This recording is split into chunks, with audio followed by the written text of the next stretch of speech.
Bienvenidos. Continuamos muy juiciosos en este mes de octubre, mes de la Biblia, estudiando el texto de las Sagradas Escrituras y algunos temas relacionados con su historia misma. Estudiamos en primera instancia porque descartábamos como inspirados y como dignos de estar en la lista oficial de los libros del Antiguo Testamento, esos libros apócrifos que fueron incorporados después bajo el nombre de deuterocanónicos y con su mismo nombre están diciendo posteriores a la lista oficial. Cuando ya se cerró la lista oficial, que lo hace la del Antiguo Testamento, la hace Esdras, con posterioridad fueron añadidos esos libros. Los del Nuevo Testamento, que decíamos que los apócrifos del Nuevo Testamento, apócrifo, desde, criptos, escondido, esos de origen oscuro.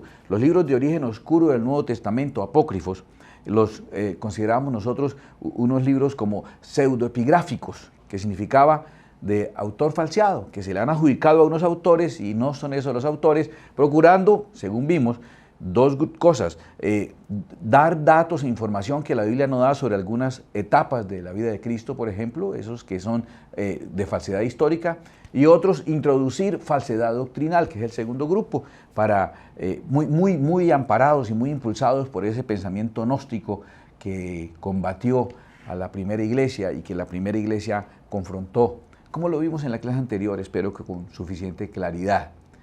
Ahora, entonces estoy diciendo, esos libros que llamamos apócrifos no deberían estar en el Antiguo Testamento, y esos otros falseados o pseudoepigráficos no deberían estar en el Nuevo Testamento. Esto es todo lo que Dios ha hablado, está aquí. Dios no ha dicho nada más sino lo que está aquí. Bueno, tengo que ser honesto y decir lo que la Escritura nos habla acerca de lo que Dios ha hablado y lo que es la palabra de Dios y lo que Dios ha comunicado a la humanidad. Hay varios textos que nos hacen entender que no todo lo que Dios dijo está aquí, y es fácil entenderlo. Creo que nadie creería que todo lo que Dios ha hablado está aquí en cualquier libro. De hecho, la Escritura, por ejemplo, en Juan 21:25, hablando de los hechos de Jesús, dice: y hay también otras muchas cosas que hizo Jesús, las cuales si se escribieran una por una, pienso que ni aún en el mundo cabrían los libros que se habrían de escribir. Amén. Eso lo escribe Juan. Juan dice: escribí esto, pero no cabría los libros que narraran todo lo que Jesús hizo. Entonces, está claro que hay muchas cosas que Jesús hizo que no están aquí en la Escritura. Eso lo dice la misma palabra y tenemos que entenderlo. En Hebreos capítulo 1, versículo 1, dice: Dios, habiendo hablado muchas veces y de muchas maneras en otro tiempo a los padres por los profetas, en estos postreros días nos ha hablado por el Hijo, a quien constituyó heredero de todo y por quien asimismo hizo el universo. Entonces, antes hablaba por los profetas, ahora ha hablado a través de su Hijo, y Dios ha hablado, dice ahí claramente, habiendo hablado muchas veces, escuche, y de muchas maneras. ¿A qué se refiere eso de que Dios ha hablado de muchas maneras? No solamente de esta forma de la palabra escrita, ha hablado de muchas maneras. Romanos capítulo 1, versículo 20, habla de cómo Dios ha hablado a través de la creación misma y no hemos escuchado su voz. Dice la Escritura en Romanos 1:20, porque las cosas invisibles de Él, su eterno poder y deidad, se hacen claramente visibles desde la creación del mundo, siendo entendidas por medio de las cosas hechas, de modo que no tienen excusa.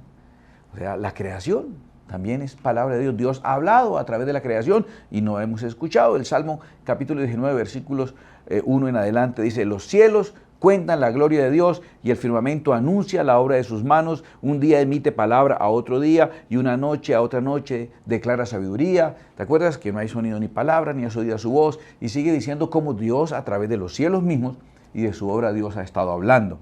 Entonces tenemos que ser claros en decir, entonces este libro tan pequeño y tan compacto contiene todo lo que Dios ha hablado. No, Dios ha hablado siempre y de muchas maneras, y sigue hablando inclusive hoy, afortunadamente, de muchas maneras.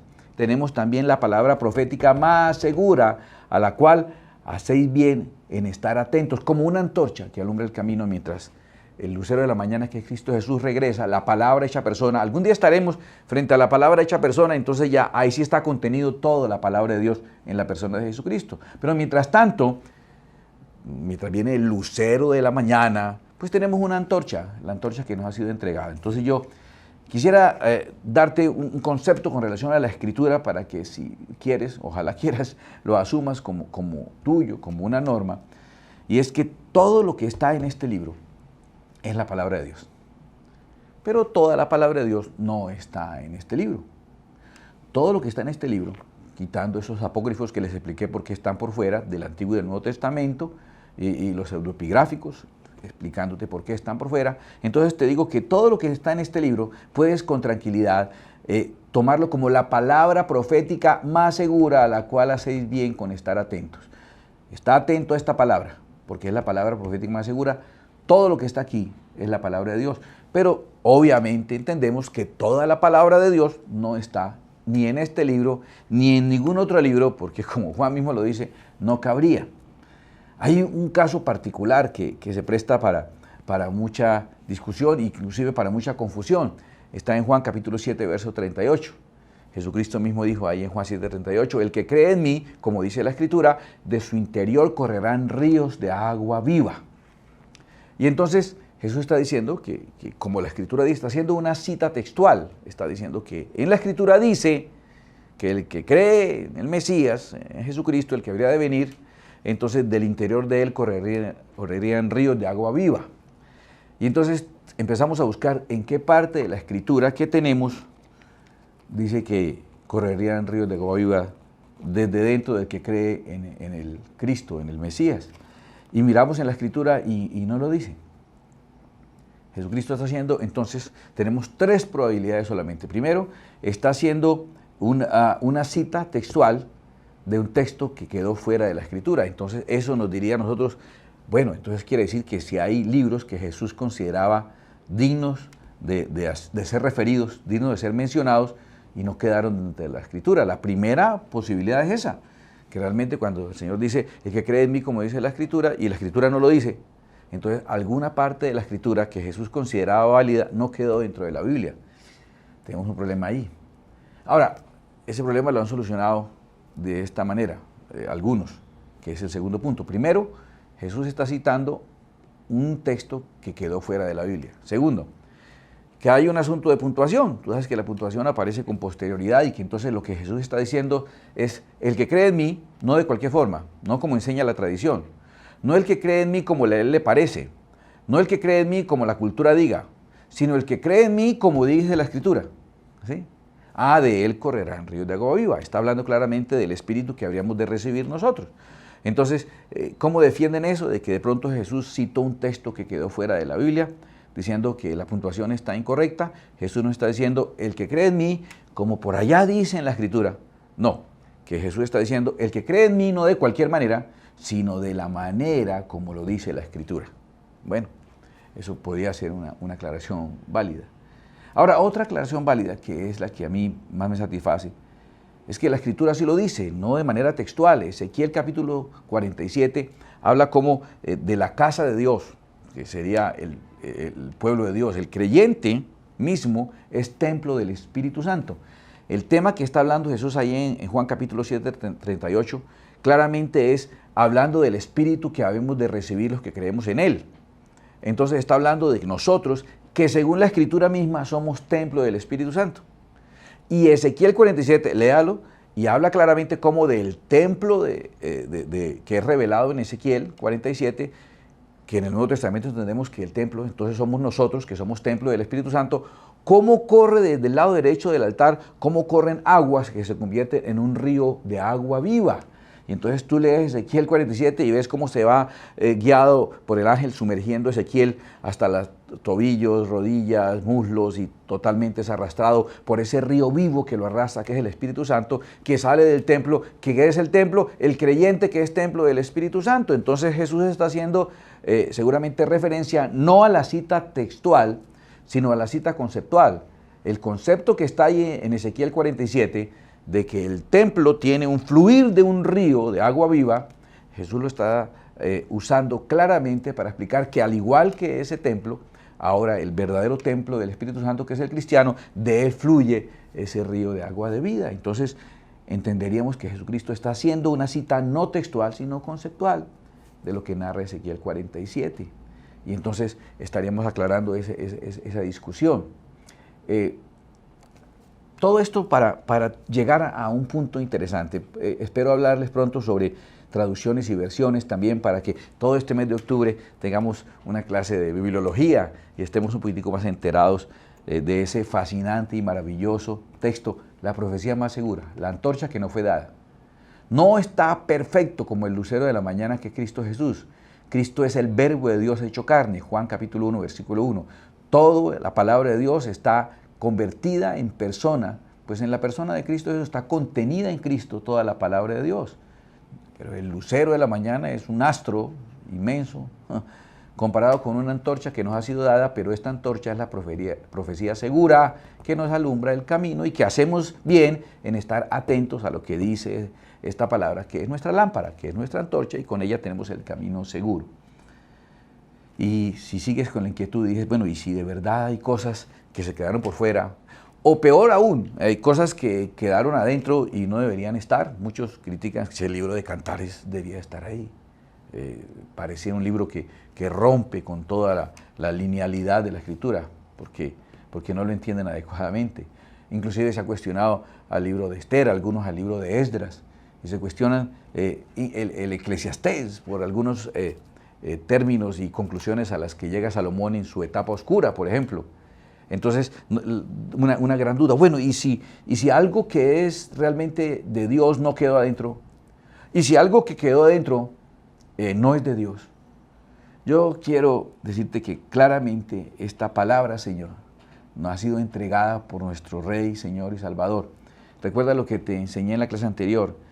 Esta escritura es lo que el Señor nos entregó como antorcha para caminar en este mundo de tinieblas. Esta es la escritura. Inspirada, según dice la palabra del Señor, por el Espíritu Santo. Editada por el Espíritu Santo.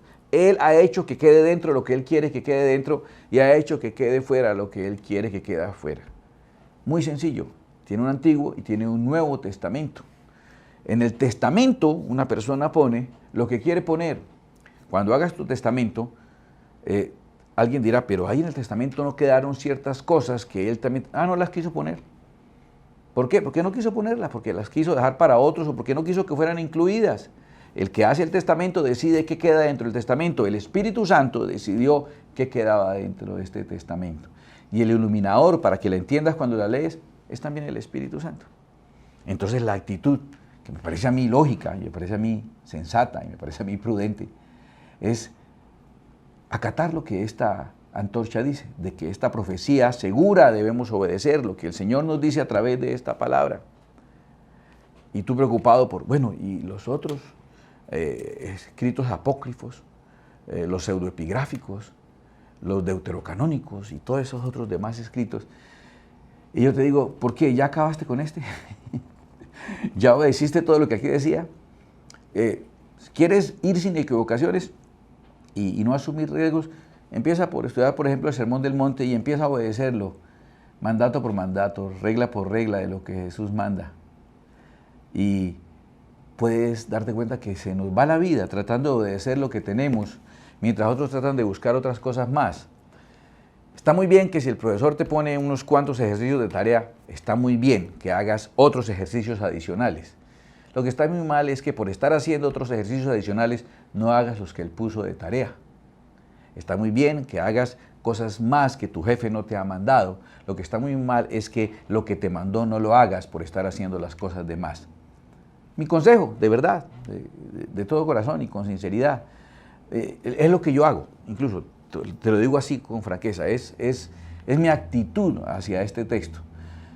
Estoy obedeciendo esta antorcha, esta luz, mientras aparece la luz completa y perfecta que es Cristo Jesús. Estoy obedeciendo esta lámpara para mi camino.